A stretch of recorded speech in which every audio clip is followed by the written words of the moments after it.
삶 모두 드리리라. 주님만 찬양합니다. 어두운 곳 거치고 아침이 밝아오네. 신실하신 주의 약속 붙들리. 두려움 사라지고 새날이 밝아오네.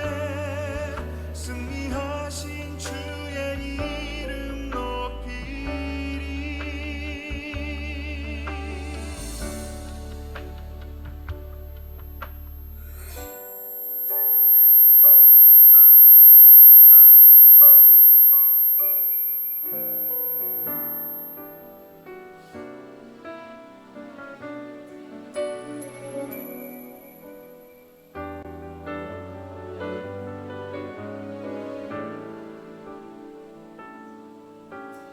캄캄했던 터널을 이제 빠져나와 신선한 공기가 나를 가득 채우네.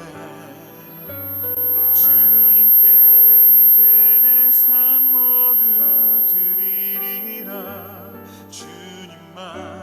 주님만 찬양합니다. 어두운 곳 거치고 아침이 밝아오네. 신실하신 주의 약속 붙들리. 두려움 사라지고 새날이 밝아오네. 승리하신 주의 이름 높이리. 어두운 곳 거치고 아침이 밝아오네. 신실하신 주의 약속 붙들리. 두려움 사라지고 새날이 밝아오네. 승리하신 주의 이름 높이리. 승리하신 주의 이름 높이리.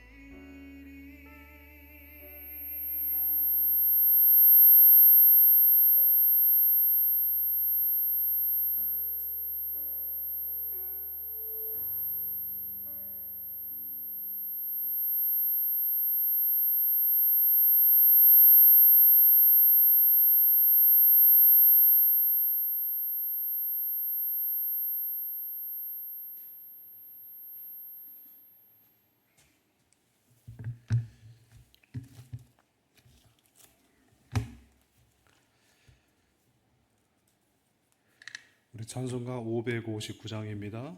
559장.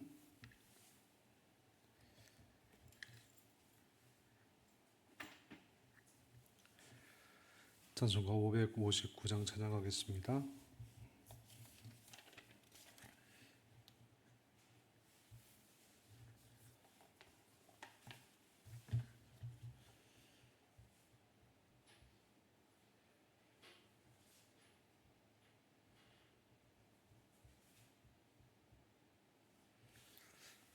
사철의 봄바람 불어있고 하나님 아버지 모셨으니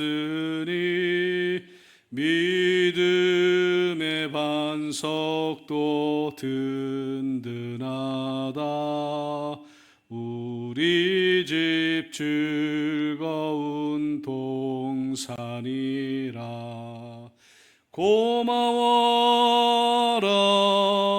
임마누엘. 예수만 섬기는 우리 집. 고마워라 임마누엘. 복되고 즐거운 하루하루. 3절입니다. 아침과 저녁에 수고하여 다 같이 일하는 온 식구가 한 상에 둘러서 먹고 마셔 여기가 우리의 낙원이라. 고마워라 임마누엘 예수만 섬기는 우리 집. 고마워라 임마누엘 복되고 즐거운 하루하루. 자비롭고 은혜로우신 아버지 하나님, 오늘 예배를 통하여 하나님 말씀을 잘 듣게 하시고 우리 마음속에 기쁨 빼앗기지 않게 하시고 하나님의 은혜가 날마다 우리 마음속에 새겨지게 하시고 은혜의 열매가 또 자라게 하시옵소서. 우리 사랑하는 누라이프교회 온 성도들 오늘도 주님과 함께하여 주심을 감사하며 예수님 이름으로 기도합니다. 아멘. 사도행전 6장 1절에서 2절까지입니다. 사도행전 1장 1절에서 2절입니다.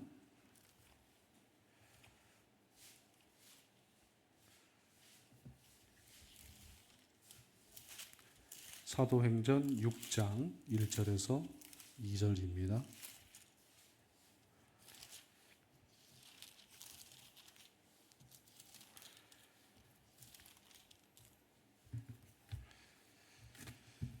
사도행전 6장 1절에서 2절 우리 함께 말씀 합독합니다.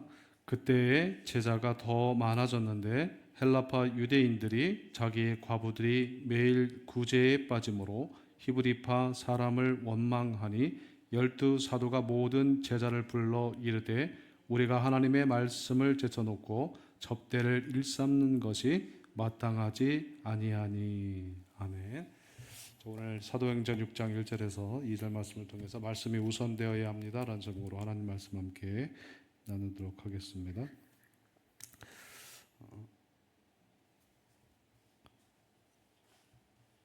성경에서 참 많은 것을 다루고 있거든요. 어떤 것을 다루고 있냐면 인간이란 무엇인가, 세상이란 무엇인가, 또 물질의 것은 무엇인가, 또 어떻게 사용되어야 하는가, 또 관계는 어떻게 맺어야 하는가, 사회생활은 어떻게 하고 가정생활은 어떻게 해야 되고, 모든 것을 성경에서 그런 정의를 내려주고 우리가 올바른 방향으로 어떻게 나가야 하는지에 대해서 성경에서 잘 설명해 주고 있습니다. 그래서 우리가 무엇인가 궁금하다면 우리는 어디로 가야 되냐면 성경으로 가야 합니다. 그래서 성경을 우리가 많이 읽어야 하고, 많이 읽는 것도 중요하지만 우리가 한 절 한 절씩 우리가 잘 새겨서 읽는 것이 굉장히 중요하고, 또 그것이 그냥 흘러가는 것이 아니라 내 것이 되어야 그것이 이제 그 말씀이 또 나를 만들거든요. 그런 면에서 제가 사도행전을 요즘에 읽어가면서 교회 사도행전은 이제 교회가 어떻게 태동되었는가, 또 하나님께서 또 복음을 땅 끝까지 어떻게 증거되었는가, 또 그런 과정에서 하나님께서 어떤 일들을 하셨는가에 대해서 사도행전에 잘 보여주고 있습니다. 자, 그러면서 제가 사도행전을 읽으면서 이런 생각이 좀 들더라고요. 사람은 과연 무엇인가라는 거에 대해서 좀 이렇게 생각을 잠깐 해보게 됐어요.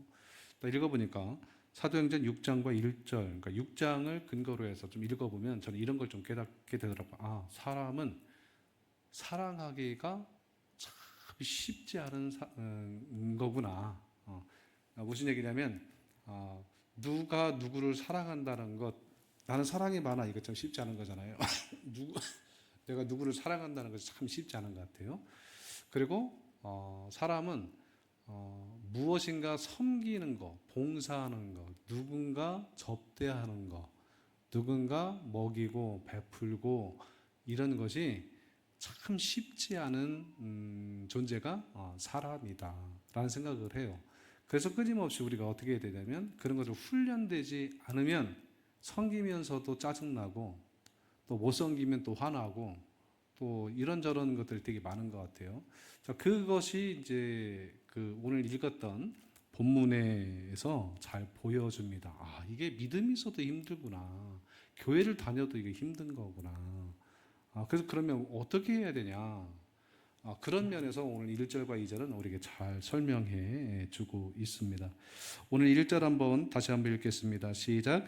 그때의 제자가 더 많아졌는데 헬라파 유대인들이 자기의 과부들이 매일의 구제에 빠짐으로 히브리파 사람을 원망하니 그랬어요. 자, 그러면 1절에 6장 1절에 그때에 그랬어요. 그때에 그럼 어느 때라는 거예요? 점심 때예요, 저녁 때예요? 그런 건 아니죠. 그러니까 성경에서 그때에 그러면 앞장을 읽어보면 돼요. 그 5장에서 무슨 일이 있었냐 읽어보면 돼요. 제가 읽어보니까 5장에 어떤 일이 있었냐면 이 사도 베드로와 함께 제자들이 말씀을 증거했어요.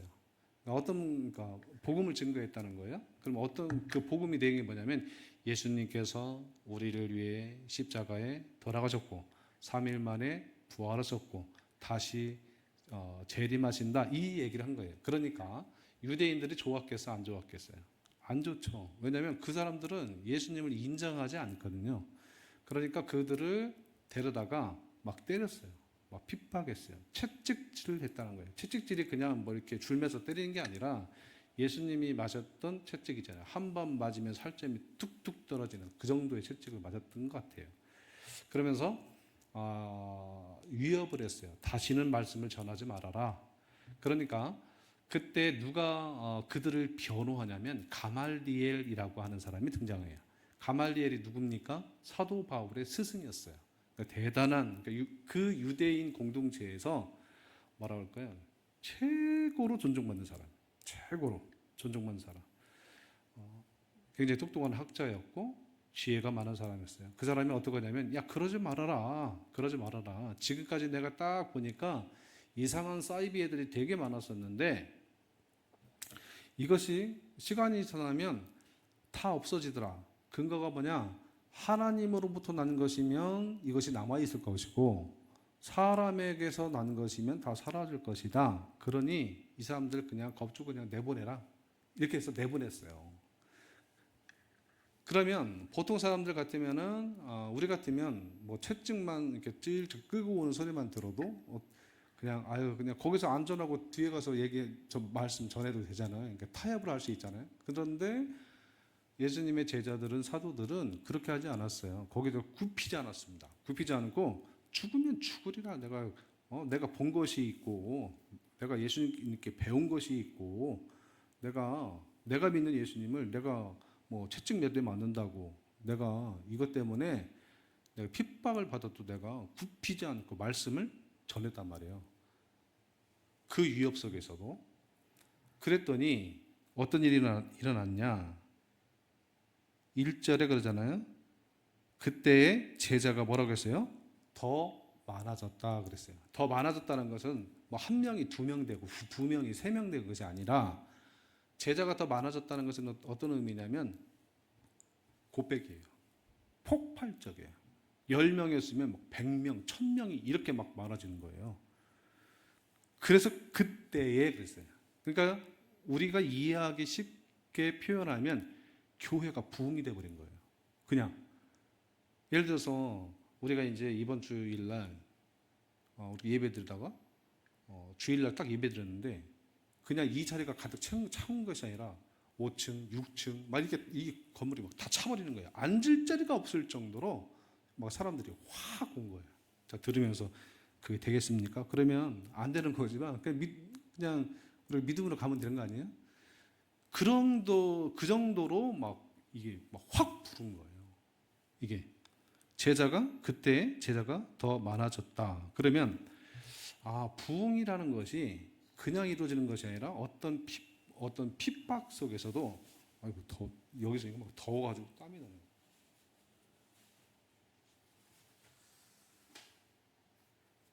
그러니까 하나님이 주시는 부흥은 그냥 이루어지는 것이 없는 것 같아요. 핍박이 있더라도 어떤 위협이 있더라도 하나님의 말씀을 증거하는 데 있어서 두려움이 없이 그냥 전하는 거예요. 내가 본 것을, 내가 들은 것을, 내가 깨달은 것을, 내가 믿는 것을 전하는 거예요. 그때 하나님께서 부흥이 온다는 거예요. 그래서 어떤 일이네. 바로 그때의 제자가 더 많았어요. 그러니까 핍박여도 이것은 하나님이 주시니까 누가 하나님의 말씀을 증거할 수 있냐? 이거는 아무나 할 수 없는 것 같더라고요. 내가 믿어도 안 돼. 내가 믿어서 내가 믿는다고 이렇게 증거되는 것이 아니라 하나님이 그들에게 부어주는 열정이 있어야 하는 것 같아요. 사람의 힘으로 도저히 안 돼. 그런 면에서 가말리엘이라고 하는 그 사람이 얘기가 맞았던 거예요. 이것은 사람에게서 난 것이 아니라 하나님에서에게 난 것이기 때문에 이것은 하나님에서 난 것이면 사라지지 않을 것이고 진짜일 거고 사람에게서 난 거면 이러다가 흐지부지하다가 없어질 것이다. 이렇게 얘기한 거 맞은 거예요. 근데 사도들이 전했던 그 복음에 대한 열정은 사람이 준 열정이 아니라 하나님이 주신 열정이었어요. 그래서 저도 이렇게 목회를 하다 보면 저 자신을 보더라도 그런 것들을 깨닫는 거예요. 어떤 걸 깨닫냐면 사람이 가지고 있는 열정은 그러니까 사람이 가지고 수 있는 열정이 있잖아요. 내가 한번 열심히 해봐야지. 이거는 오래 못 가더라고요. 오래 못 가요. 진짜 오래 못 가요. 그런데 하나님이 주시는 마음, 하나님이 주시는 열정, 이것이 있으면 이거는 내가 힘들어도 할 수 있게 하는 거예요. 힘들어도 하는 것이고 누가 알아주지 않아도 하는 것이고 그게 되더라고요. 딱 나눠져요. 저분은 하나님이 주시는 마음으로 하는 거구나. 이분은 하나님이 주신 마음이 아니라 순간적인 열정, 내 노력. 그런데 사람이라는 것은 내가 그 서두에도 말씀드렸잖아요. 사람은 누구를 사랑할 수 있는 존재가 아니라는 거예요. 사람은 누구를 계속해서 섬기고 그 사람을 품을 수 있는 아량과 그런 넓이와 그런 깊이가 있지 않다는 거예요. 그래서 초대교회 이 사도들을 보면 하나님이 주시는 마음이 있기 때문에 오는 거 아니겠어요? 그러니까 만약에 이제 우리 권사님이 교회 봉사를, 식사 봉사를 하시잖아요. 그러면 사람이 주시는 마음 가지고 한다면 그 얼마 못 가요. 절대로 얼마 못 갑니다. 한 일주일, 한 달, 6개월, 1년 그게 사람의 한계예요. 그런데 하나님이 주신 마음과 열정이 있기 때문에 힘들어도 하고 더워도 하고 계속 하는 거예요. 다른 분들도 마찬가지예요.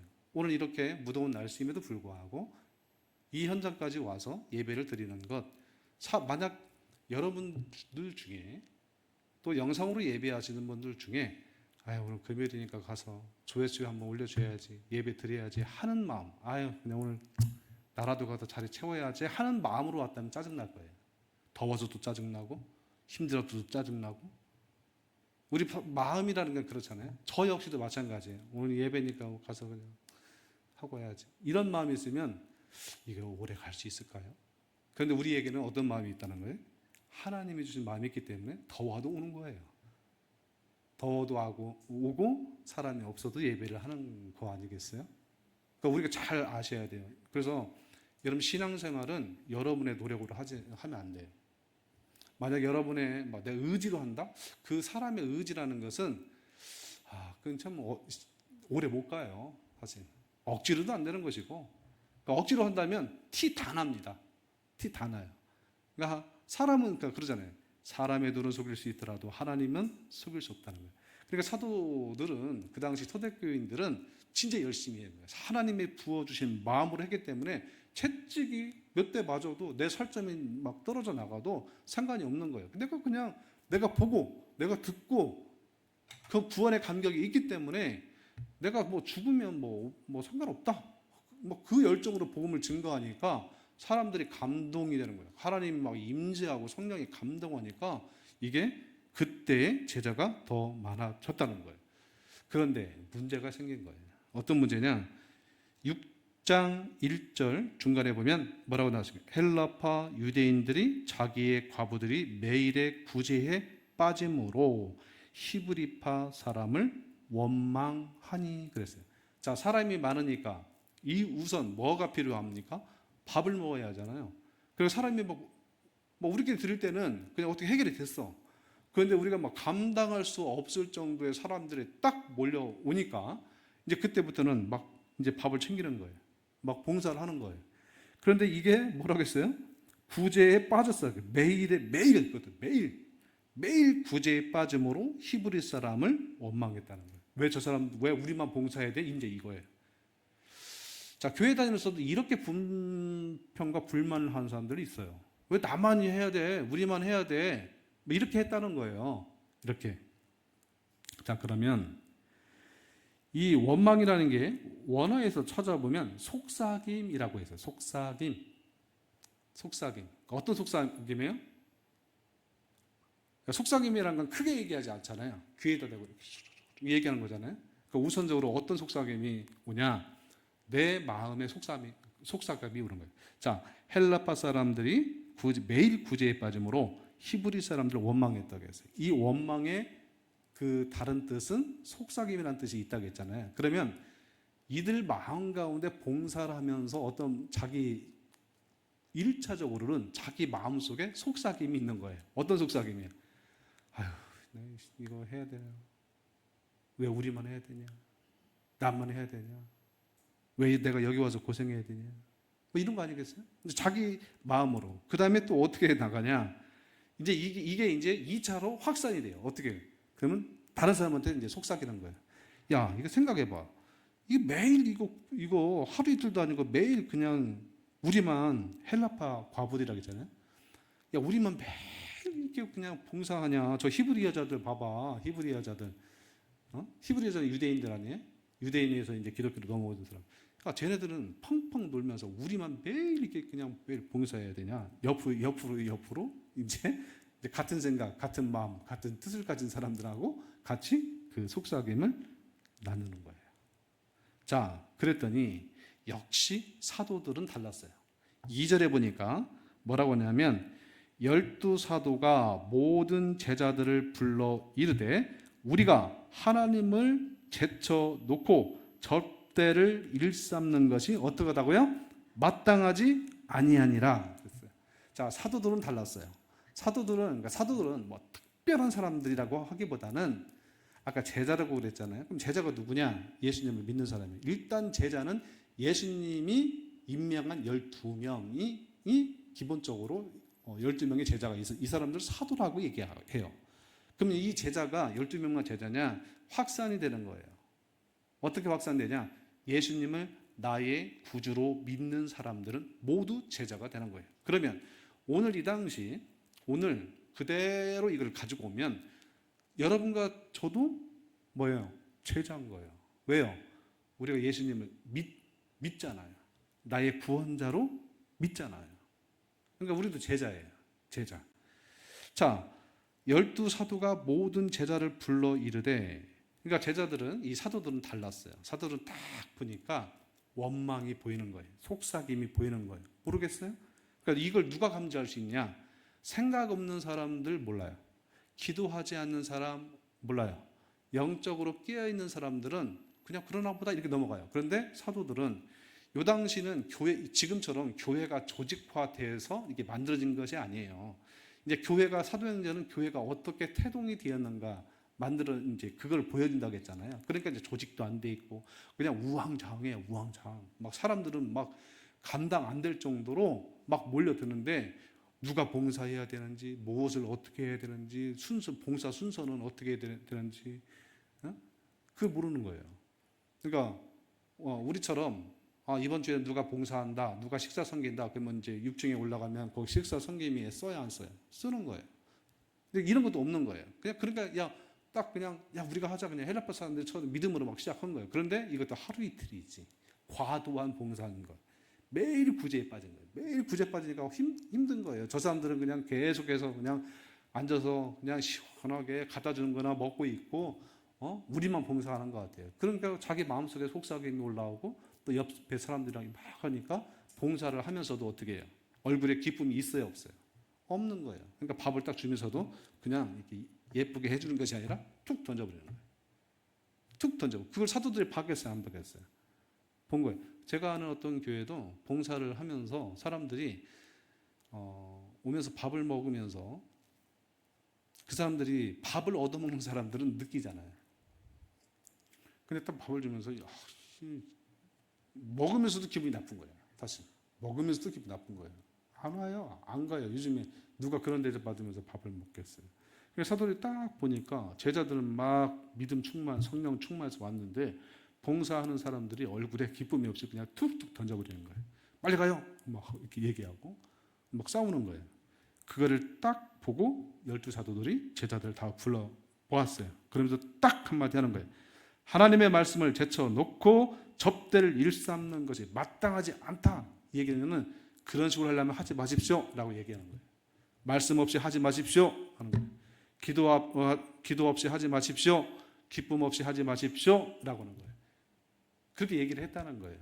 그러면 저도 이 말씀을 읽으면서 참 우리 교회는 감사하게 다들 기쁜 마음으로 잘 섬겨서 너무나 감사한데, 저도 이 말씀을 인용해서 그대로 여러분들에게 권면드리면, 시험 들면서 하지 말아라. 기쁨 없이 하지 말아라.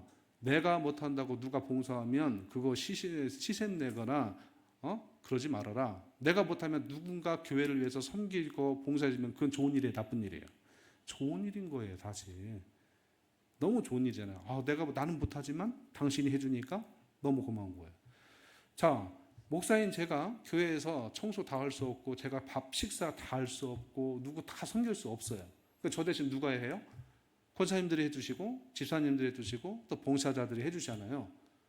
그러니까 내가 그러면서 내가 그걸 보면서 내가 못하니까 짜증나네. 내가 그렇게 생각하면 돼야 안 돼요? 안 되는 거잖아요. 나는 못하지만 다 주의 손과 발이 돼서 기쁜 마음으로 섬겨주니까 너무너무 고마운 거예요. 그런데 이 사도들 딱 보니까 이게 문제가 있는 거예요. 사람은 막 구름대같이 몰려오는데 저 사람들은 봉사하면서, 그러니까 원인을 딱 보니까 두 가지로 압축이 되는 거예요. 이거는 조직적이고 행정적으로 이거 뭔가 문제가 있다. 저렇게 저 사람들만 매일 그냥 좋은 것도, 좋은 집도 하루 이틀이죠. 저 사람들만, 헬라파 과부들만 저렇게 봉사해서는 안 된다는 거예요. 이건 조직적으로, 행정적으로 뭔가 수정을 해줘야 되고 조직을 갖춰줘야 된다는 생각을 했고, 두 번째로는 이건 영적인 문제다라는 거예요. 영적인 문제. 그래서 조직적으로, 행정적으로는 어떻게 풀어줬냐? 3절에 보니까 이렇게 써요. 3절에 보니까 형제들아, 너희 가운데 성령과 지혜가 충만하여 칭찬받는 사람 7을 택하라 그랬어요. 그러니까 여기서 이제 7 집사가 나오는 거예요. 그러니까 집사는 어떤 사람들이냐? 교회를 섬기는 사람이에요. 어떻게? 성령과 지혜가 충만한 사람. 그래서 요즘은 그냥 교회 오래 다니면, 교회 나오면 집사도 주고 권사도 주고 이러는데, 이 초대교회는 집사와 권사와 장로의 직분을 왜 줬냐는 거예요. 일단은 교회에 주님의 손과 발을 위해서 봉사하도록 하기 위해서 일꾼들을, 7명의 집사를 택한 거예요. 그러니까 이 사도들이 해봤잖아요. 야, 성령과 지혜가 없이, 믿음 없이 봉사를 시켰더니 저렇게 속삭이거나 컴플레인 하는구나. 자기 스스로 막 짜증내고, 그 짜증이 해결 안 되니까 주변 사람들한테 막 그냥 해버리고 하니까 안 되겠다. 성령과 지혜가 충만하고, 또 칭찬받는 사람 7. 그러니까 칭찬받는 사람 7이라고 했으면, 칭찬받는 사람이 누구냐? 공동체에서 인정받는 사람이에요. 저분은 틀림없어.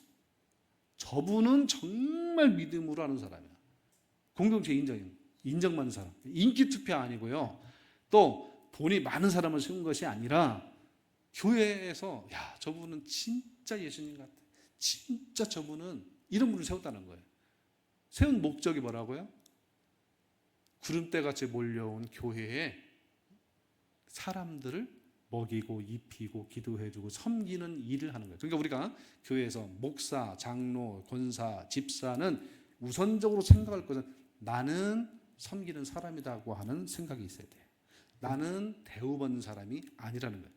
그러니까 왜 힘드냐면, 교회 와서 대우받으려니까 힘든 거예요. 목사가 성도들한테 대우받으려고 힘들고, 장로님들, 권사님들, 집사님들, 교회 누구 하나 직분 있는 사람들이 교회 와서 나는 목사랍시고, 나는 권사랍시고, 나는 집사랍시고, 나는 장로랍시고 대우받으려고 하니까 문제인 거예요. 근데 교회 태동에 보면 성령과 지혜가 충만하고 사람들한테 칭찬받는 그 사람 7을 딱 세웠다는 거예요. 그 사람들은 교회를 원망 없이, 속삭임 없이, 원망과 불평 없이 기쁨으로, 은사적으로 섬기라고 세웠던 사람들이에요. 그래서 여기서의 핵심 포인트가 뭐냐면 우리가 교회에서 말씀이 먼저 우리가 우선되어야 한다는 거예요. 말씀, 그러니까 교회에 어떤 목사님은 그렇게 말씀을 하시더라고요. 교회 일하러 오지 말아라. 그래. 교회 일하러 오지 말아라. 그러니까 교회에 와서 일하다가 지치는 거예요. 그래서 그 교회는 성가대도 없어요. 뭣도 없어요. 주부도 안 만들어요. 심지어. 왜? 주부 만들 몇 시간 또 누군가는 또 그걸 만들어야 되고 순서인데 그것도 안 만들고 뭐 봉사자도 없고 다 그냥 교회 와서 말씀만 들으라는 거예요. 그리고 교회 와서 기도만 하라는 거예요. 불필요한 거 다 없애버리고. 그럼 일은 어디 가서 해야 한다는 거예요? 일은 집에 가서 하는 거예요. 직장 가서 하는 거예요.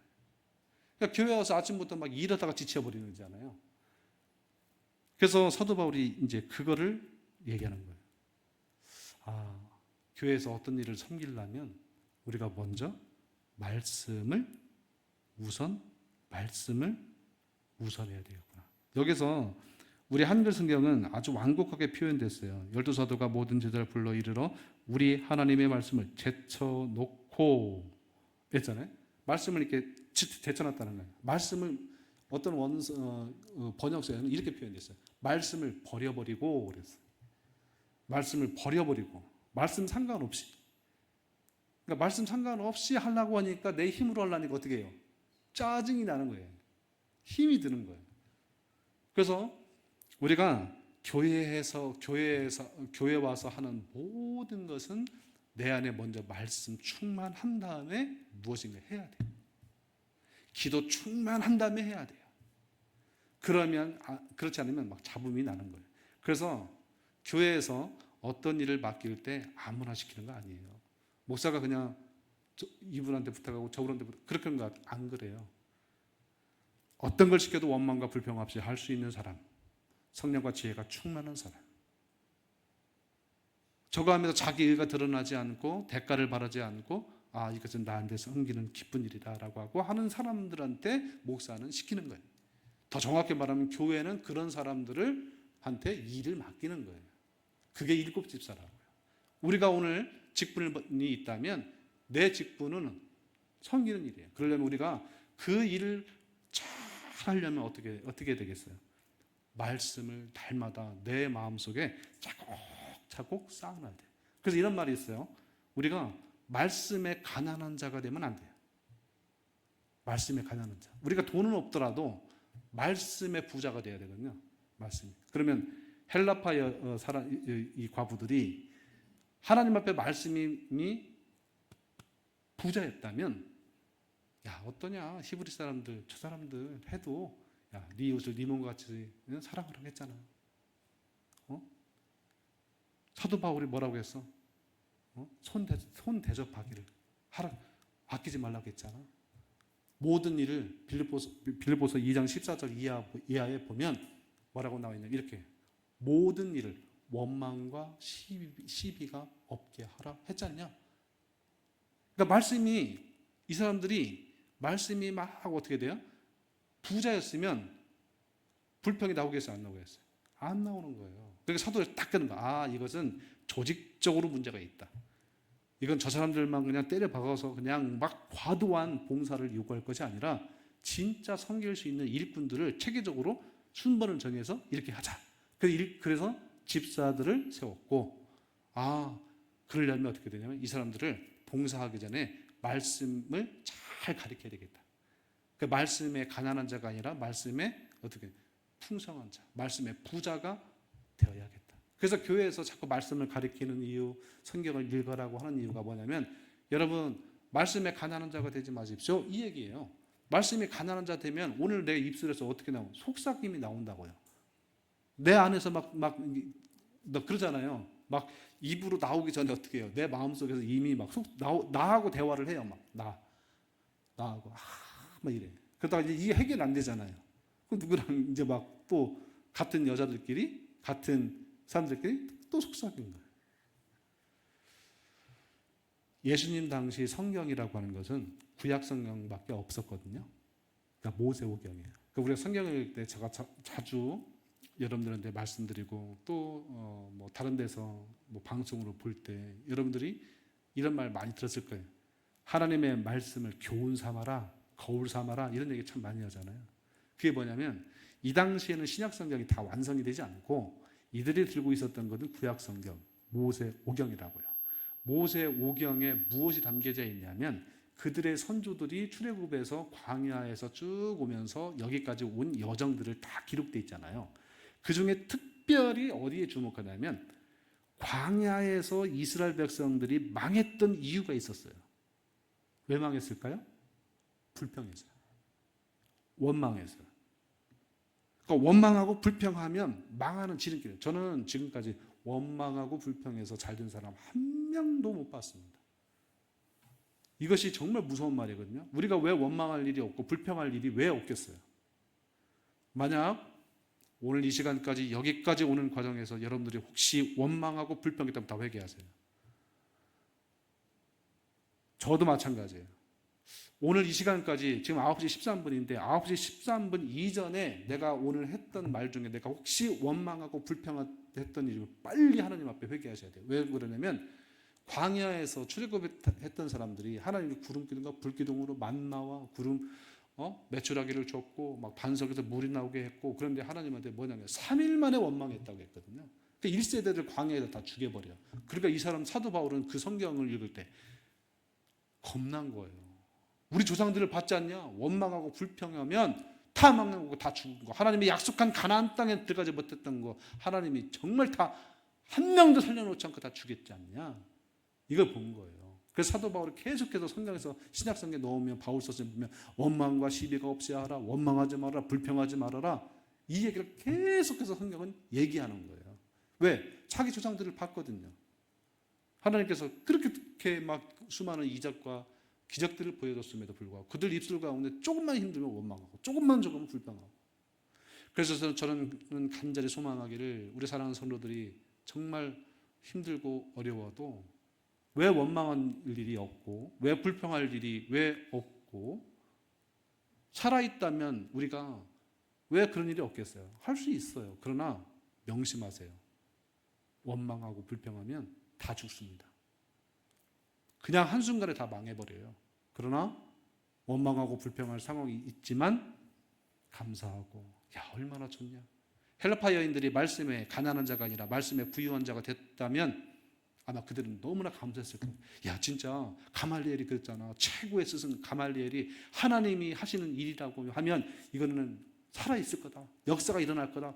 봐, 하나님이 살아있으니까 저 사도들이 그냥 하나님 그냥 복음 전하고 예수님은 뭐 우리를 위해 죽으셨고 3일 만에 부활하셨다고 다시 승천하시면서 우리한테 다시 오신다고 그 얘기밖에 안 했는데 이렇게 구름대같이 많이 몰려드는 거 보니까 하나님 진짜 살아있나 봐. 이 일에 우리가 함께 동역할 수 있고 이 일에 내가 함께 봉사할 거, 내 손을 얹어서 내 손을 보태서 주의 일에 내가 함께함으로 이 현장에 내가 있으면 얼마나 감사하냐 라고 얘기했다면 얼마나 좋았을까.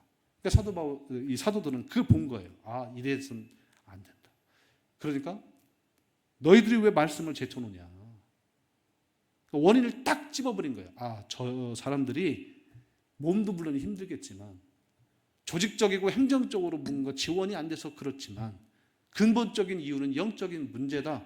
하나님의 말씀을 저 사람들 다 제쳐놨다. 다시 말하면 하나님의 말씀을 다 내팽개 쳐버린 거예요. 그냥. 만약 우리가 하나님의 말씀을 제쳐놓고 하나님의 말씀을 버려버리고 성경을 싹 던져버리고 말씀을 싹 버려버리고 내 안에 이 속에 내 마음 속에 정말 말씀이 가난한 자가 돼서 무엇인가 하고 있다면 안 되는 거예요. 말씀을 그냥 자국자국 막 흔들어서 오늘도 집어넣고 오늘도 집어넣고 또 집어넣고 또 집어넣고 또 읽고 또 읽고 이렇게 해야 한다는 거예요. 그래서 사도행전 6장 1절 2절은 그 얘기를 우리가 하는 거예요. 다른 것 우선하지 마라. 말씀이 우선해야 된다. 내 안에 말씀이 가득 차야 된다. 우리 가정도 하나님의 말씀으로 막 집어넣어야 돼요. 저는 그렇게 생각하거든요. 우리가 물질에는 가난할 수 있어요. 그건 어쩔 수 없더라고요. 타고난 금수저가 있고요. 열심히 일해도 돈이 안 되는 사람들 있잖아요. 다 열심히 일한다고 다 부자 될 거라면 가난한 자가 왜 있겠습니까? 그래서 세상은 불공평한 거거든요. 그러나 복음은 차별이 없기 때문에 복음에선 내가 부자가 될 수 있단 말이에요. 내가 막 몇백억, 몇천억 있는 사람보다 내가 말씀에서는 내가 부자가 될 수 있다고요. 그러면 그때 부자가 있으면 어떻게 해야 돼요? 부자는 마음이 여유로워요. 일단은 누굴 만나도 여유로운 거예요. 누굴 만나도 이거 얼마 나올까? 지갑 이렇게 열어서 계산 안 해도 된다고요. 어디 가서 뭐 돈 걱정하겠어요? 말씀의 부자도 마찬가지라는 거예요. 어떤 상황을 딱 만났을 때 말씀에 가난한 자가 되면 못 버텨요. 이길 수가 없어요. 근데 말씀에 부자잖아요. 그러면 체크카드 딱 쓰듯 말씀을 딱 꺼내는 거예요. 누가 원망하고 누가 시기하고 누가 질투하고 애매한 고난과 애매한 핍박이 오더라도 내 안에 있는 말씀을 하나씩 꺼내는 거예요. 말씀을 다 꺼내면 그 말씀이 모든 것을 다 내 감정까지도 내 의지까지도 내 생각까지도 다 어떻게 잠재우고 더 풍요로운 자 될 수 있다는 거예요. 그런 면에서 우리 모두 말씀이 우선되기를 소망하고 우리 교회 다른 건 몰라도 말씀에 다 부자 되시길 바랍니다. 여러분의 가정에 말씀이 부자 되기를 바랍니다. 원망하고 불평하고요. 만약 지금까지 살아오시면서 내가 그냥 나는 바른 말 한다고 했는데 그것이 누가 듣기에는 원망 있고 불평으로 들릴 수 있거든요. 그거는 평생 살아오면서 습관이 된 사람들이 있어요. 저도 그런 게 되게 많더라고요. 습관이 됩니다. 나는 그렇게 하는지 몰라. 그런데 그것이 그냥 몸에 그냥 우리 그 인이 배겠다고 하잖아요. 인이. 그냥 뼛속까지 그냥 그게 그냥 몸에 습관이 돼버려서 좋게 말할 것도 그냥 원망하고 불평하고 막 이러고 있으면 그러다가 다 망합니다. 우리 구약성경에 보면 다 나와 있잖아요. 그 교훈 삼고 거울 삼아서 어떠한 일이 있더라도 말씀이 우선하고 말씀을 제쳐놓지 말고 말씀 먼저 다 가고. 그래서 제가 항상 이것만 말씀드릴게요.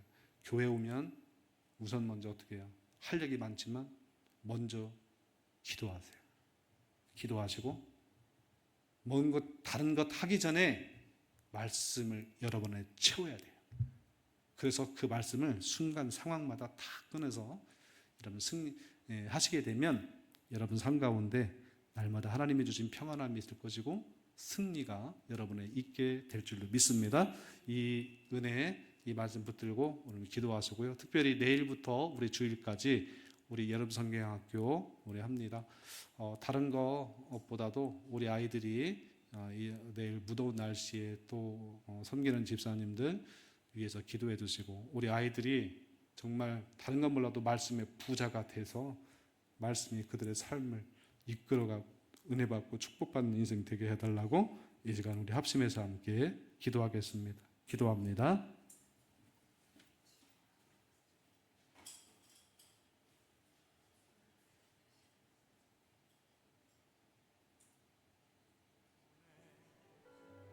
주님께 이제 내 삶 모두 드리리라. 주님만 찬양합니다. 어두운 곳 거치고 아침이 밝아오네. 신실한